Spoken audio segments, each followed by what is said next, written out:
7 kakak perempuanku cantik bab 1004 pemberontak. Iblis, apa itu? Nada bicara Longda menjadi serius saat dia mengingatkan, Saudara Luyun, konspirasi ini tidak sesederhana yang Anda lihat. Garis keturunan naga darahku, yang juga merupakan garis keturunan naga kuno, memiliki kedekatan dengan ras iblis. Ras iblis telah bersembunyi terlalu lama, dan aku tidak tahu banyak tentang itu. Tapi ras iblis, itu jauh lebih menakutkan daripada yang bisa dibayangkan. Masalah ini, jika itu melibatkan ras iblis, maka hal berikutnya yang harus kamu hadapi tidak sesederhana masalah kerajaan api ilahi ini. Selain itu, ada lebih dari sekedar ras iblis di tempat ini. Jika perasaanku benar, permaisuri Qin yang kamu bicarakan juga tidak sederhana. Banyaknya informasi membuat Luyun kewalahan, yang segera bertanya, Bos Long, apa artinya ini? Saya tidak tahu, tapi dari tubuh permaisuri Qin itu, saya bisa merasakan sedikit keakraban. Tapi kamu bisa yakin bahwa dia pasti bukan keturunan iblis. Saudara Luyun, semuanya telah mencapai puncaknya, ini bukan lagi masalah bagi 3 kerajaan. Ini tentang seluruh umat manusia, dan bahkan makhluk hidup di dunia. Bersiaplah setiap saat, dan bila perlu, jangan ragu, langsung saja perbaiki kami. Engkau hanya bisa naik ke tingkat kesucian, dan dengan jiwa ilahi, engkau bisa merasakan gejolak langit dan bumi ini sepenuhnya. Mendengarkan kata-kata Longda, Luyun berpikir keras. Setelah itu, Luyun dengan tenang menjawab, saya mengerti, Bos Long. Ini adalah pertama kalinya dia melihat Longda yang begitu serius sejak dia mengenalnya dan naga-naga lainnya. Luyun tahu bahwa apa yang dikatakan Longda adalah benar dan dia harus meningkatkan kekuatannya saat ini. Kakak ketujuh masih berada di tangan Raja Qingzu, dan kakak tertua berada di Kekaisaran Salju yang jatuh, dan dia tidak tahu bagaimana keadaannya. Semua ini, jika seseorang tidak memiliki kekuatan, itu semua akan berubah menjadi mimpi. Para penonton, setelah melihat pertarungan Fang Yun, telah mendorong atmosfer perjamuan Kaisar Api Ilahi ke puncak sekali lagi. Ketika pertempuran kedua dimulai, semua mata tertuju pada satu orang.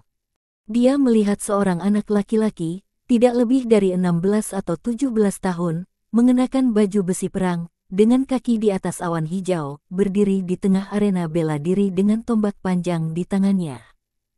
Menghadapi selusin ahli, dia bahkan tidak takut. Di atas tubuhnya, seekor naga hijau muncul, melingkar di sekelilingnya. Sementara kerumunan orang penasaran dengan identitas pemuda ini, nyanyian tiba-tiba terdengar dari para penonton.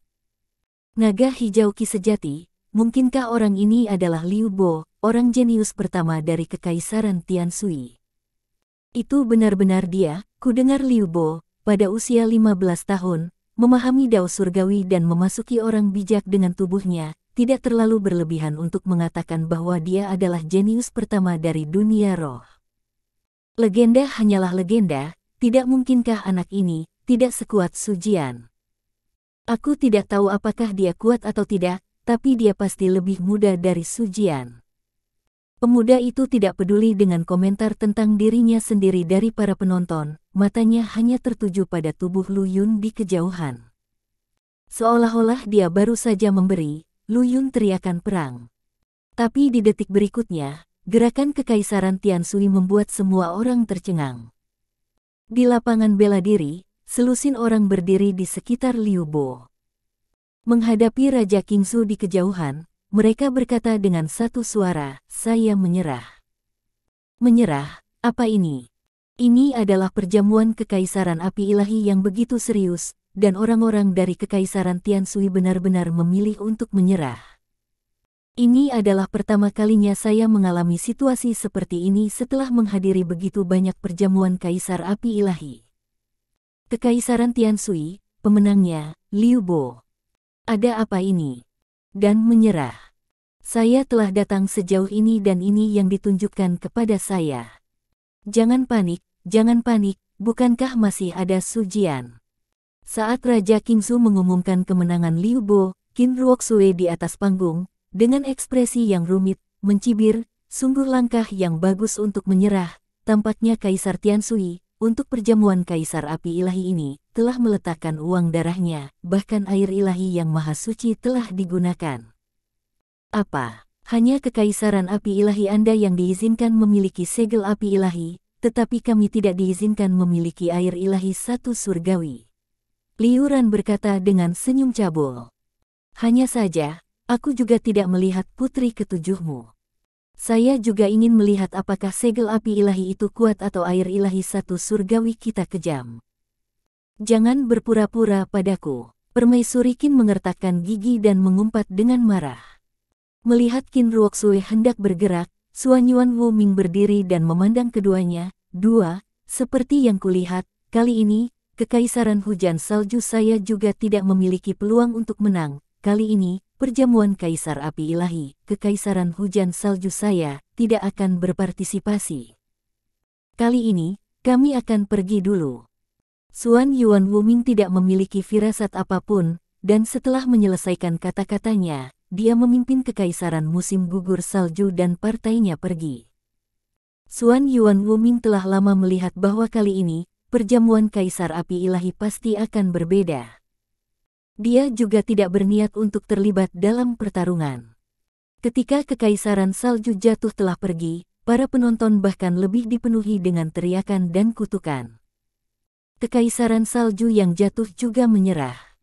Kalau begitu, di bawah sana, bukankah Su Gao dan Liu Bo akan bertarung satu lawan satu? Apa yang menarik? Aku khawatir anak Liu Bo ini bahkan tidak bisa menerima satu jurus pun dari Su Qian, kan? Omong kosong, bahwa Liu Bo adalah penerus air ilahi satu surgawi. Selain segel api ilahi, tidak ada cara untuk melawannya. Di atas aula pertemuan, sudah lama terjadi kekacauan. Liu Bo berdiri di tempatnya, naga hijau di sekitarnya, mengeluarkan raungan yang kuat. Seluruh tempat seketika menjadi tenang, semua mata tertuju pada Liu Bo sekali lagi. Di langit biru, awan gelap merayap masuk, dan Liu Bo mengarahkan tombaknya ke langit dan mengeluarkan raungan naga yang memekakkan telinga dari mulutnya. Dengan suara raungan naga, tubuh Liu Bo mulai berubah menjadi transparan dan secara bertahap menyatu dengan naga biru. Dalam sekejap, naga itu naik ke udara dan masuk ke dalam awan gelap. Di tengah-tengah guntur, hujan rintik-rintik turun. Lari. Ini adalah air ilahi yang maha suci. Di tengah kerumunan, saya tidak tahu siapa yang berteriak, dan ketika kerumunan bereaksi, mereka sudah meratap di mana-mana. Jeritan kesengsaraan menyelimuti seluruh ibu kota Kekaisaran Api Ilahi. Dari yang awalnya gerimis lembut, saat ini, hujan turun dengan lebat, dan di awan gelap, air ilahi yang maha tinggi turun. Liu Ran, aku ingin hidupmu. Hanya dalam beberapa detik, seluruh tempat sudah dipenuhi dengan mayat ketika ratusan ahli di bawah komando Kekaisaran Tianshui, yang tersembunyi di antara penonton, menyerang pada saat yang bersamaan. Darah langsung menodai seluruh tempat dengan warna merah. Melihat apa yang terjadi di bawah panggung, mata Qin Ruoxue memerah, tangannya mengumpulkan ki yang sebenarnya, dan dengan kemarahan yang mengerikan, dia pergi ke arah Liu Ran untuk membunuhnya. Liu Ran tetap duduk di kursinya dan tertawa terbahak-bahak. Saudari Ruoxue, kamu sekarang punya dua pilihan. Pertama, tunduk padaku. Kedua, mati. Qin Ruoxue meledakkan sebuah gerakan, tetapi tanpa diduga, 18 sosok yang dikenalnya di depannya memblokir tubuh Liu Ran. 18 orang ini semuanya adalah raja dari 18 benua api ilahi. Yang mulia, saya tersinggung. Meskipun Qin Ruoxue telah lama mengetahui segalanya, saat ini terjadi di depannya, hatinya bahkan lebih sedih yang tak tertandingi. Orang harus tahu bahwa 18 orang ini, tidak satupun dari mereka adalah pilar teratas dari Kekaisaran Api Ilahi mereka sendiri.